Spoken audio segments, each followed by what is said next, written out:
தமிழொலி நேயர்களுக்கு வணக்கம். இன்றைய காலை நேர தலைப்புச் செய்திகள். முடிந்தவரை தொலைபேசி அழைப்புகளுக்கு பதிலளிக்குமாறு இலங்கை ஜனாதிபதி அனுரகுமார திசாநாயக்க அரசு அமைச்சர்கள் மற்றும் நாடாளுமன்ற உறுப்பினர்களுக்கு அறிவுறுத்தியுள்ளார்.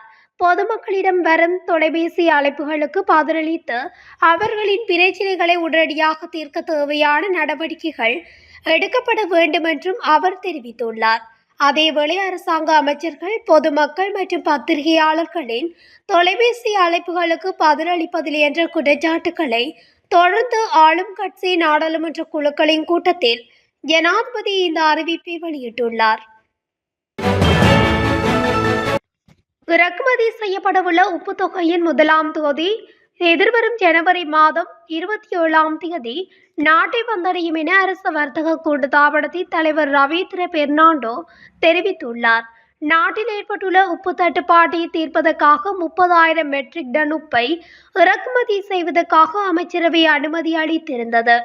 அதற்கமைய முதற்கட்டமாக 4,050 மெட்ரிக் டன் உப்பு நாளை நாட்டுக்கு கொண்டுவரப்படவுள்ளது.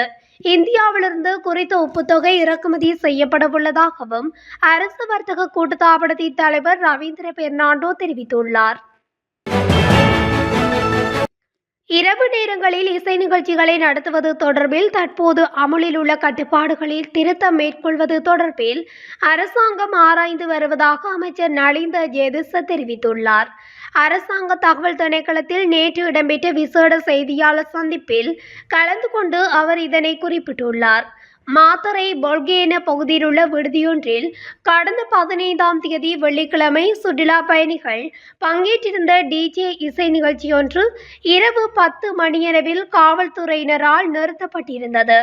அதன்போது அங்கிருந்த சுற்றுலா பயணியொருவர் புதிய அரசாங்கத்தின் தீர்மானத்துக்கு அமையவே குறித்த இசை நிகழ்ச்சி நிறுத்தப்பட்டதாக தெரிவிக்கும் காணொளிகள் சமூக ஊடகங்களில் பகிரப்படுகின்றன. எவ்வாறாயினும் சுற்றுலாத்துறைக்கும் பொதுமக்களுக்கும் பாதிப்பு ஏற்படாத வகையில் இந்த தீர்மானத்தில் மாற்றம் மேற்கொள்வதற்கான நிலைமைகள் குறித்து பொதுமக்கள் பாதுகாப்பு அமைச்சு ஆராய்கிறது.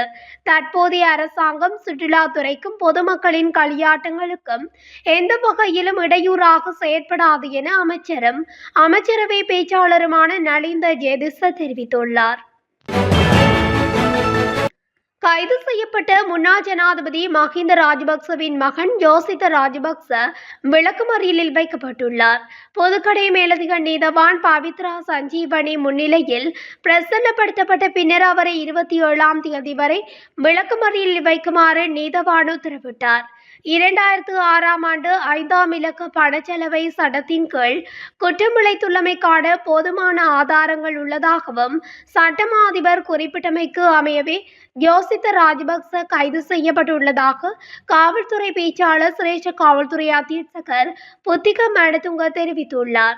அதற்கமைய நேற்று காலை பெலியதவையில் கைது செய்யப்பட்ட அவர் நேற்று பிற்பகல் குற்றப்புலனாய்வு திணைக்களத்திற்கு அழைத்து வரப்பட்டிருந்தார். நாட்டின் தேவைகளுக்கு ஏற்ப முட்டை மற்றும் கோழி உற்பத்தியை அதிகரிக்க நடவடிக்கை எடுக்கப்பட்டுள்ளதாக இலங்கை கால்நடை உற்பத்தியாளர்கள் சங்க தலைவர் அஜித் குணசேகர தெரிவித்துள்ளார். இதன் விளைவாக நுகர்வோர் நியாயமான விலையில் முட்டை மற்றும் கோழி இறைச்சியை பெற்றுக்கொள்ள முடியும் என அவர் குறிப்பிட்டுள்ளார். அத்துடன் நாளாந்த கோழி இறைச்சி விற்பனை 100 மெட்ரிக் தொன்களினால் குறைந்துள்ளதாகவும் அவர் குறிப்பிட்டுள்ளார். மேலும் கோழி இறைச்சிக்கான தேவை குறைந்துள்ளதால் உறைந்த கோழி விலை கிலோ 800 ரூபாவாக குறைந்துள்ளதுடன் முட்டையொன்றின் விலை 30 முதல் 33 ரூபா வரை குறைந்துள்ளதாக சங்க தலைவர் தெரிவித்துள்ளார். ஜனவரி 31 முதல் கொழும்புக்கும் காங்கேசன்துறைக்கும் இடையில் இரவு நேர அஞ்சல் தொடர்ந்து சேவை தினசரி சேவையில் ஈடுபடும் என தகவல் வெளியாகியுள்ளது. இந்த விடயத்தினை தொடர்ந்து திணைக்கள பொது முகாமையாளர் தமிக ஜெயசுந்தர தெரிவித்துள்ளார்.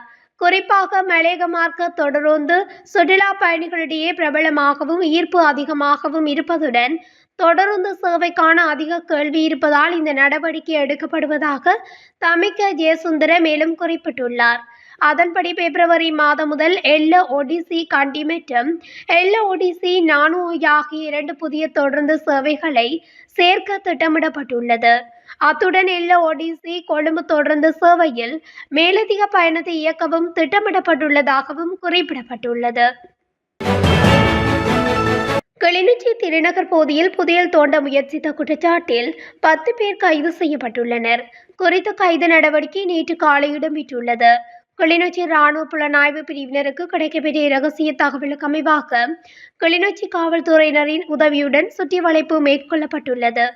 இதன்போது 10 பேர் கைது செய்யப்பட்டுள்ளதுடன் புதையல் தோண்ட பயன்படுத்திய ஸ்கேனர் மற்றும் நீர்ப்பம்பி உள்ளிட்ட உபகரணங்கள் கிளிநொச்சி காவல்துறையினரிடம் ஒப்படைக்கப்பட்டுள்ளன.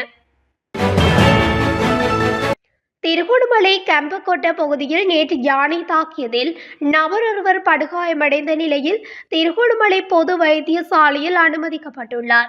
இவ்வாறு படுகாயமடைந்தவர் திருகோணமலை எத்தா பெந்திவேவ பகுதியைச் சேர்ந்த சிந்தக்க விமலசேன 42 வயது எனவும் தெரியவந்துள்ளது. குறித்த சம்பவம் தொடர்பில் தெரிய வருவதாவது, வயல் காவலுக்கு சென்ற வேளையில் யானை வயலுக்குள் நின்ற வேளை யானையை விரட்ட முற்பட்ட போது யானை துரத்தி தாக்கியுள்ளதாகவும் தெரிய வந்துள்ளது. கிளிநொச்சி ஏனைய பிரதான வீதியில் அம்மாச்சி உணவகத்துக்கு முன்பாக உள்ள பாதசாரி கடவையில் வயோதிப பெண்ணொருவரை மோட்டார் சைக்கிளில் பயணித்த போலீஸ் அதிகாரியொருவர் மோதியதில் தலையில் படுகாயமடைந்த பெண் கிளிநொச்சி மாவட்ட வைத்தியசாலையில் அனுமதிக்கப்பட்டுள்ளார். மோட்டார் சைக்கிளில் பயணித்த 2 போலீசாரும் அதிக மது போதையில் காணப்பட்டுள்ளனர். அத்தோடு அவர்கள் பயணித்த மோட்டார் சைக்கிளில் மதுபானங்களும் இருந்தமை பொதுமக்களால் அவதானிக்கப்பட்டுள்ளதாக தெரிவிக்கப்படுகின்றது. வாழைச்சேனை போலீஸ் பிரிவுக்குட்பட்ட செம்மண்ணோடை பகுதியில் நேற்றிரவு 2 குழுக்களுக்கிடையில் இடம்பெற்ற கைகலப்பில் 8 பேர் வைத்தியசாலையில் அனுமதிக்கப்பட்டுள்ளனர். குறித்த சம்பவத்தில் காயமடைந்த 2 குழுக்களையும் சேர்ந்த 8 பேர் வாழைச்சேனை ஆதார வைத்தியசாலையில் அனுமதிக்கப்பட்டு பின்னர் அதில் 4 பேர் மேலதிக சிகிச்சைக்காக மட்டக்களப்பு போதனா வைத்தியசாலைக்கு இடமாற்றப்பட்டுள்ளனர். 2 குழுக்களிலும் சுமார் 30க்கும் மேற்பட்டோர் இந்த கைகலப்பு சம்பவத்தில் ஈடுபட்டுள்ளதாக தெரிவிக்கப்படுகின்றது. அம்பலங்கொடையில் உள்ள படப்புள்ள நீந்தன கூட்டுறவு கடையில் இருந்து வாங்கிய உலர்ந்த திராட்சை பொதியில் இறந்த பள்ளி இருந்ததாக தெரிவிக்கப்படுகின்றது. இது தொடர்பில் நுகர்வோரால் முறைப்பாடு அளிக்கப்பட்டுள்ளதாகவும் தெரிவிக்கப்படுகின்றது. நுவரெலியா கிரகரி பாவிக்கு செல்லும் தலகல ஓயா ஆற்றிலிருந்து ஆணொருவரின் சடலம் ஒன்று மீட்கப்பட்டுள்ளது. குறித்த சடலம் நேற்று மீட்கப்பட்டுள்ளது. இவ்வாறு சடலமாக மீட்கப்பட்டவர் நுவரெலியா மாநகர சபையில் தொழில் புரிந்து வரும் ஹாவாவளிய பிரதேசத்தினைச் சேர்ந்த 3 பிள்ளைகளின் தந்தையான செல்வராஜ் நடராஜ் என போலீசார் தெரிவித்துள்ளனர். வத்தியகம அட்டலபகொட பகுதியில் மீன் வியாபாரியான சஞ்சீவ வசந்தகுமார கொலைக்கு மூளையாக செயற்பட்டதாக சந்தேகிக்கப்படும் 3 கொலையாளிகளையும் ஒரு தொழிலதிபரையும் போலீசார் கைது செய்துள்ளனர். சிறப்பு போலீஸ் விசாரணையில் வத்தியகம மீன் சந்தையில் ஏகபோகத்தை நிலைநாட்டும் நோக்கில் இந்த கொலை செய்யப்பட்டிருப்பது தெரியவந்துள்ளது. கொலை செய்யப்பட்ட அமில எனும் 39 வயதுடைய மீன் வியாபாரி அந்த பகுதியை பிரபலமான மீன் வியாபாரியாகவும் மக்கள் மனதில் இடம் கொண்டவராகவும் இருந்துள்ளார். குடாவெள்ள பகுதியைச் சேர்ந்த ஒரு செல்வாக்கு மிக்க மீன் வியாபாரி அமிலவை கொள்ள 5 மில்லியன் ரூபாய் பணம் தருவதாக உறுதியளித்ததாகவும் முன்னாள் காவல்துறை அதிகாரி உட்பட 3 பேர் இதற்காக பயன்படுத்தப்பட்டமையும் விசாரணைகளில் தெரிய வந்துள்ளது. திருமலையில் பாதசாரிகள் கடவையால் வீதியை கடந்தபோது மோட்டார் சைக்கிளால் விபத்துண்டு வைத்தியசாலையில் அதிதீவிர சிகிச்சை பிரிவில் அனுமதிக்கப்பட்டிருந்த ஆசிரியர் ஒருவர் சிகிச்சை பலனின்றி உயிரிழந்துள்ளார். சம்பவத்தில் திருமலையின் பிரபல ஆசிரியை ஒருவரை நேற்றைய தினம் இவ்வாறு உயிரிழந்துள்ளார். யாழ்ப்பாணம் வடமராட்சி கிழக்கு வத்திராயன் கடற்பகுதியில் நேற்று காலை தாக்குதல் சம்பவம் ஒன்று இடம்பெற்றுள்ளது. கடலில் கடத்தொழில் நடவடிக்கைகளில் ஈடுபட்டுக் கொண்டிருந்த போது இன்னொரு படகில் வந்தவர்களுடன் வாக்குவாதம் ஏற்பட்டுள்ளது.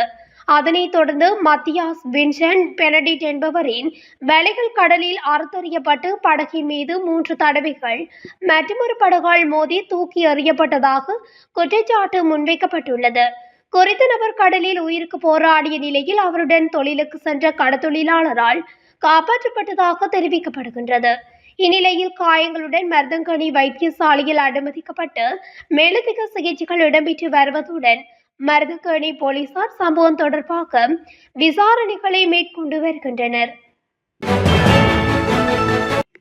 இத்துடன் தமிழொலியின் இன்றைய காலை நேர தலைப்பு செய்திகள் நிறைவடைகின்றன.